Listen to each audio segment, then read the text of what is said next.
Well, today we're here with Miss Catherine Edwards, and you say you're I'm not positive you're the oldest member, but member that's been there the longest that's still around at Friendship Baptist Church.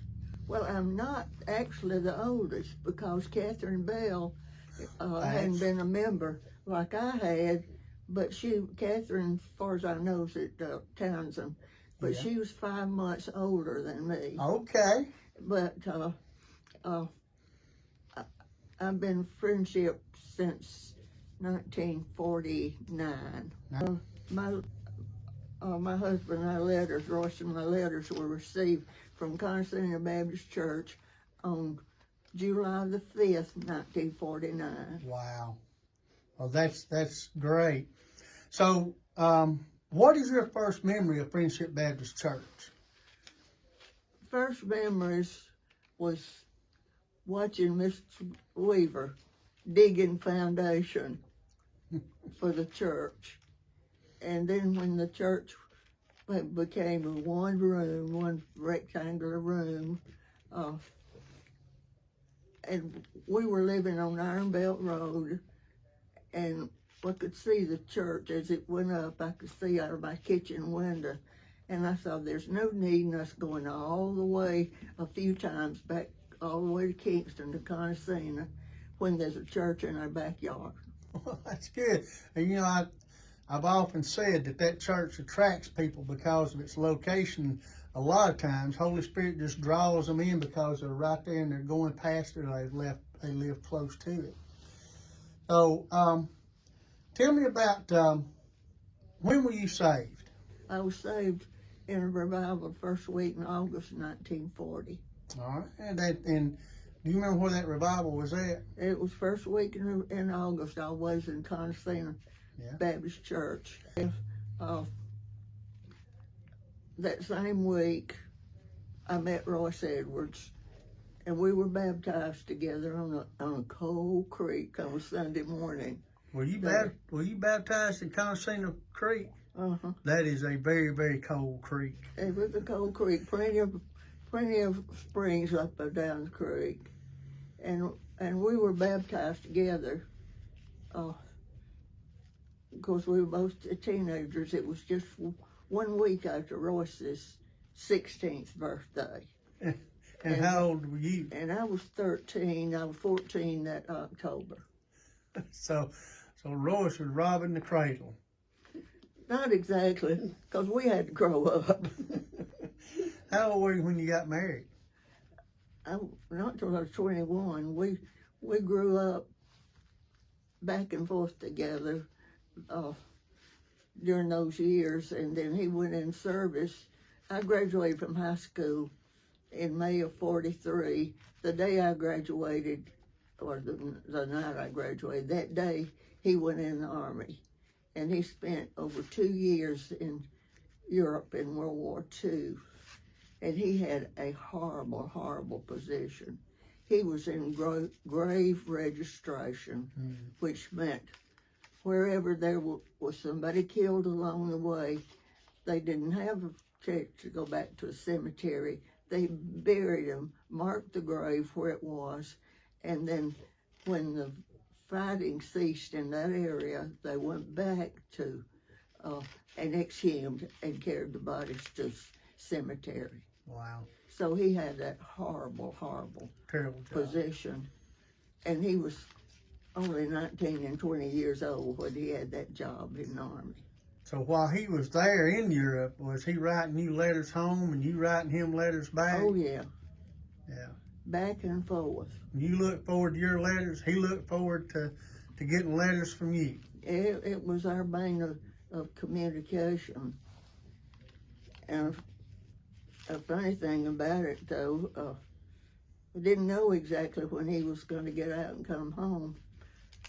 I was waiting for a date one night, and I went to the door, and there he was.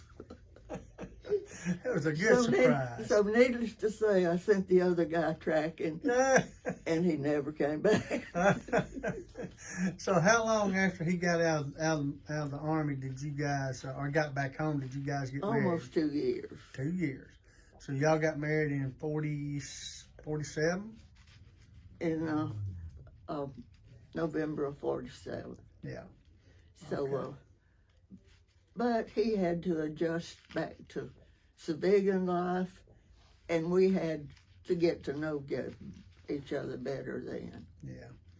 And how long were you guys married? We were married 43 years when he died in 1951. And how many children did you have? And Don was born in 55. Ronald was born in 57. Okay. And I know Don passed away. Don passed away in 2000. Yeah. And Ronald stayed in Friendship Church a number of years, and then after he married, he and Vicky went to another couple of churches a while, and then they went back to Glade at Folsom, which was her home church. Yeah. And that's where they are to this day. And Ronald has announced his calling to be a preacher. Well, he doesn't know what the Lord's going to call him to do, but if he's able to, next May he will get his bachelor's degree in theology. Well, I will tell you this, and I think you already know it. I know from people that know Ronald that he's going to be called in to be a preacher, because they know how much he loves the Lord and how much he loves to speak His word. Well, today is his bicycle ministry day. Glade, of course, is out in the country, and every Saturday they have bicyclers who come through. So he felt led to start a bicycle ministry. And they just have ice water to give to the guys, the people that stop by. And they give out tracts about the church and about the Lord. And then oftentimes he has prayer with people who have problems or just want a prayer. What a wonderful ministry for him to have. I know you're very proud of him. So today is a big day because it's the promotion day for Hickory Log. Okay. And he was expecting, and he asked some help, and today they were going to give out some fruit to the, because they expected several thousand to come through there today.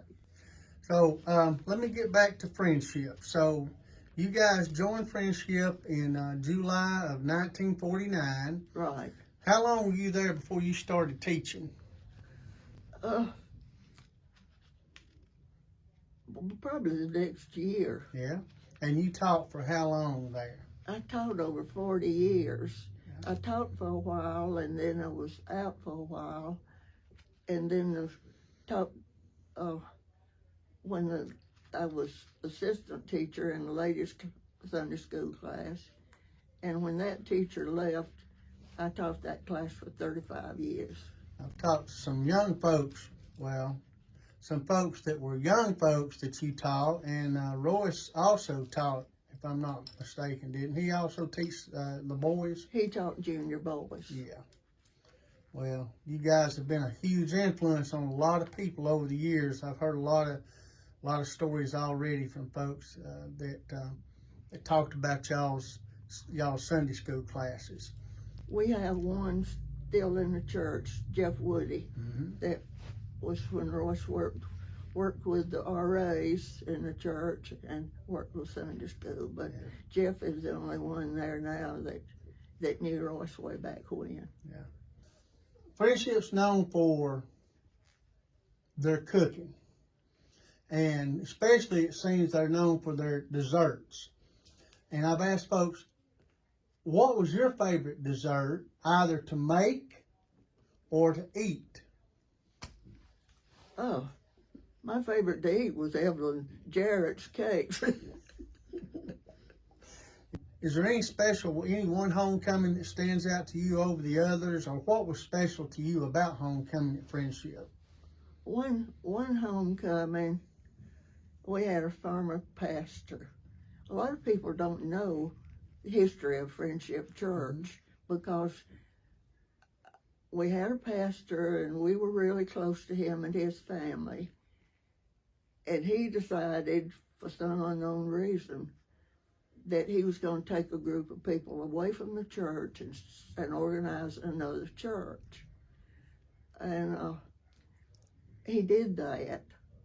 Some of the people went with him, and I told Royce, I said, I cannot, you go with him if you feel led to, if that's what the Lord leads you to do.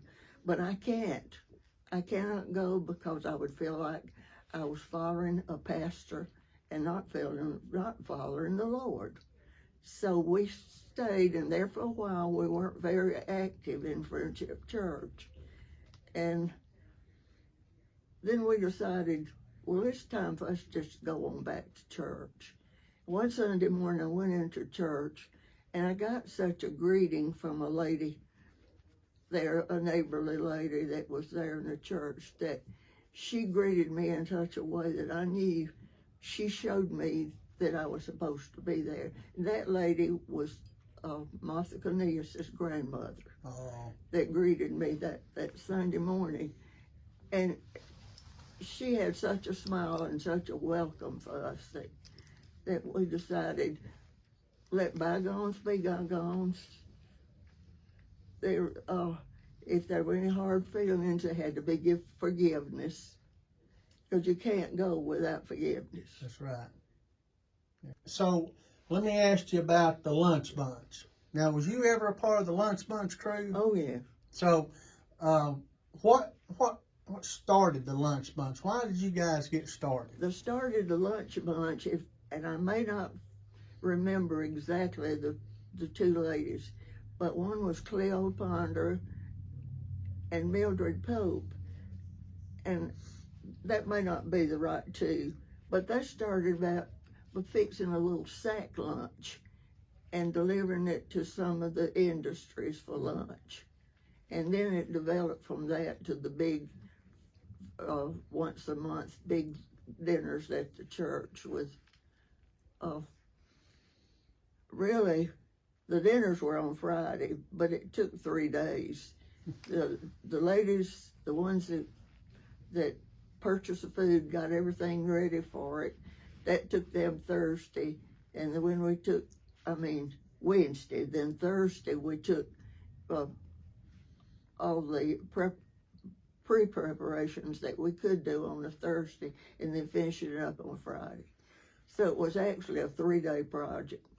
And the lunch on Fridays was not my first visit to Friendship Baptist Church, but it was the first time I think I ever went. Well, I know it was first time I ever went to Friendship Baptist and had a meal, and it was wonderful. Now, Paul Battles, one of our former pastors, we interviewed him, and he said that one of his favorite things was that the ones that was frying the chicken would fix him chicken necks. Do you remember that? Yep, I remember the chicken necks, but we would get the big boxes of chicken, and of course you would wash and prep the chicken on Thursday for cooking, and we put chicken necks aside, especially to be cooked for fall. Well, that's pretty good. Y'all thought a lot of your pastor, no doubt. Well, is there anything else that we haven't talked about friendship that you would like to tell us about friendship? Well, friendship has been so much a part of my life all these years, and there was a void there for the few months that we were just sort of laid back, not doing anything. And right now it's difficult that I can't be there when I want to be there and things I want to do. But at 95 years old and at a couple of weeks away from 96, there's just things you can't do. Yeah. And it's hard to accept that.